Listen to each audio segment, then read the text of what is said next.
How's it going? We got our first hay field on the ground here. It's not as good as I would have liked it to be. There was some winter kill out here.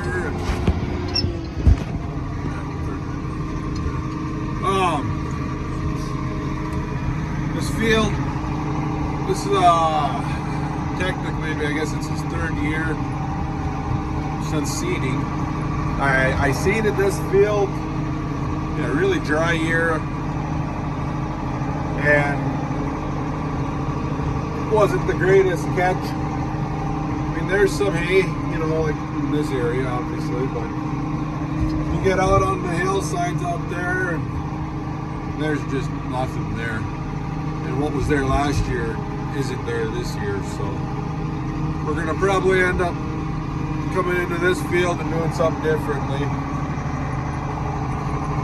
I don't know yet if we're gonna try to come with some grass and clover and thicken it up, or if we're gonna just sorghum sedan it.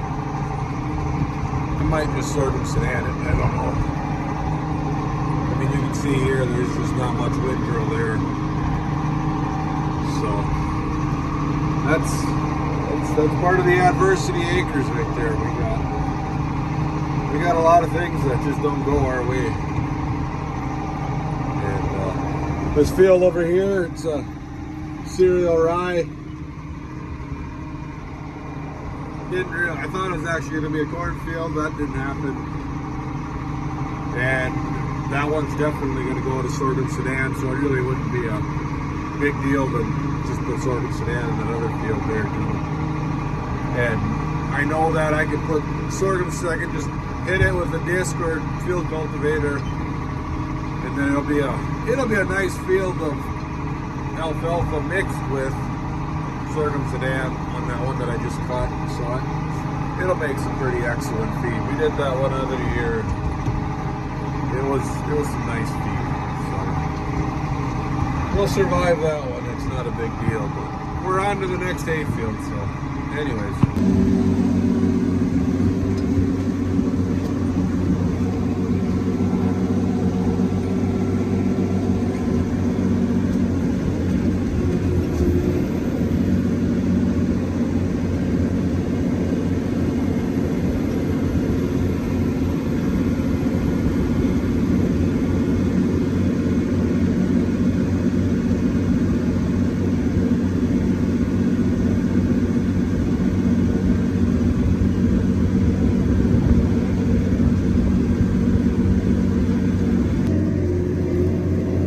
My back window is just a sheet of plexiglass. We had it, the disc went through up a rock one year and shattered the window. Had put a new window on the tractor, and over winter it shattered for some reason. So we just decided to put the sheet of plexiglass up in there. It's not as good, it's not as clear to see out of, and it gets dirty fast.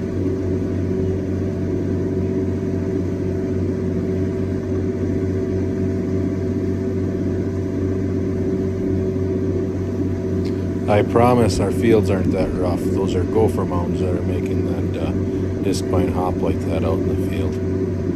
Not a big fan of gopher mounds. Throws a bunch of dirt in the windrow, and then that ends up going through the cow's belly. Not a good deal.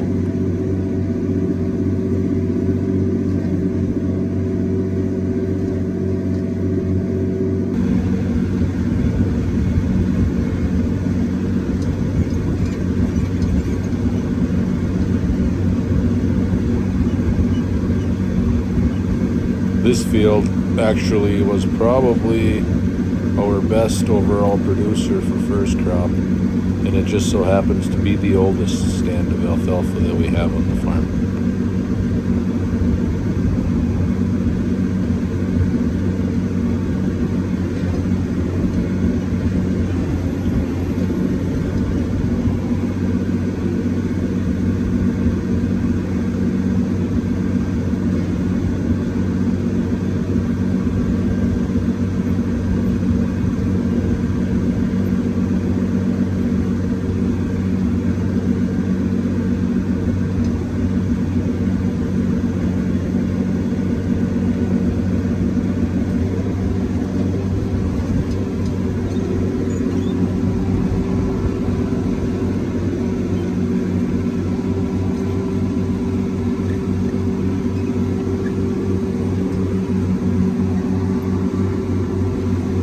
alfalfa was pushing a bud. Maybe a few flowers here and there, but not many yet. So timing was pretty good on cutting. Should make some good feed.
Maybe you guys don't like this view of the equipment running from the cab like this. Find it boring. You'll have to let me know if you like it or you don't.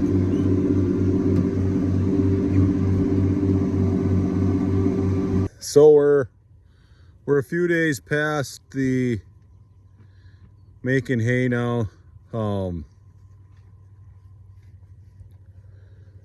We cut all of the hay in one day. I mean, there was only I don't really know, maybe 60 acres of hay. Not a whole lot. That field that I showed you at the beginning, that was by far our worst field. My last year's new seeding, that was pretty short yet compared to the rest of the hay. It was more immature. And it seems like you always get that with the new seedings.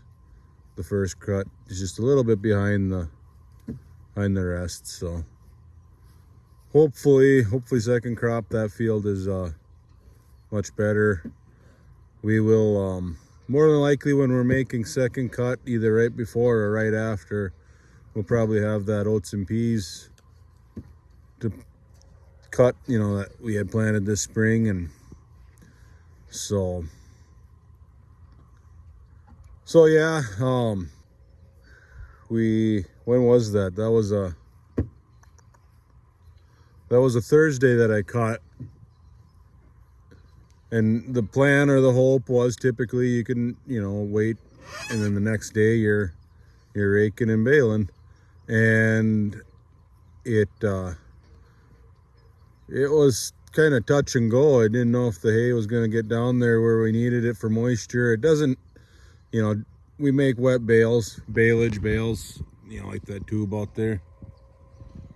And so you don't, or I guess there's a tube right there too in the background, right there. That's a line of bales too from last year. So I mean, that right there is kind of a nice blessing, I guess, that we carried over quite a bit of hay from last year. So even if we don't put up as much this year, we'll be fine, I think. So, but feel like I was going somewhere before I kind of got distracted with that. Oh, talking about the moisture content though. So yeah, like we're not making dry hay. You know, we actually kind of like our baleage to be in that, I don't know, 50 to 60 moisture. Seems like it feeds off pretty good at that moisture. You can have it, and we've had it at times where if you make it too wet, then you're instead of going through the proper ensiling process, it kind of it gets an acidity, or like it gets kind of a rancid, sour smell, and it almost, instead of, you know, like a good ensiling process, you're gonna get a brown hay. And if it's not a good one, it'll turn more of a yellow putrid, and boy does that stuff stink when it gets on your hands. This here, this is a some of that rye that we made. I don't know, you probably had to follow my shorts. I didn't put anything on this video about that, but I had cut a little bit of rye, and that was a terrible crop too. It was just short and thin from our drought last fall. And I mean, that was, I don't know, if we had 10-11 acres that we baled, and we got about 9 bales off of it, so there wasn't much out there. But this bale kind of exploded on my son when he was putting it into the wrapper, and so I don't know if you can see, but it's kind of turning a brown color instead of the green. And sorry, gonna hold this up. It smells, oh man, oh, it just smells great. I just love the smells of fresh cut hay. If you've never smelled fresh cut hay, you're missing out. Boy, that's awesome. But even then, after it goes through the ensiling process and like the hay, or you know, this, they get a nice sweet, just it's, you almost want to eat it, although I don't think it'd do so good in our guts. But anyways, so yeah, we're pretty fortunate. We got the hay made. There'll be more video coming of the raking and the baling process, and maybe the wrapping too. So anyways, I just kind of wanted to wrap up this cutting video, and whether this flows, whether you're still watching from the start, well, you know, whatever. But anyways, so why don't you all just come on back for more content, you know. I'll appreciate it. So stay blessed.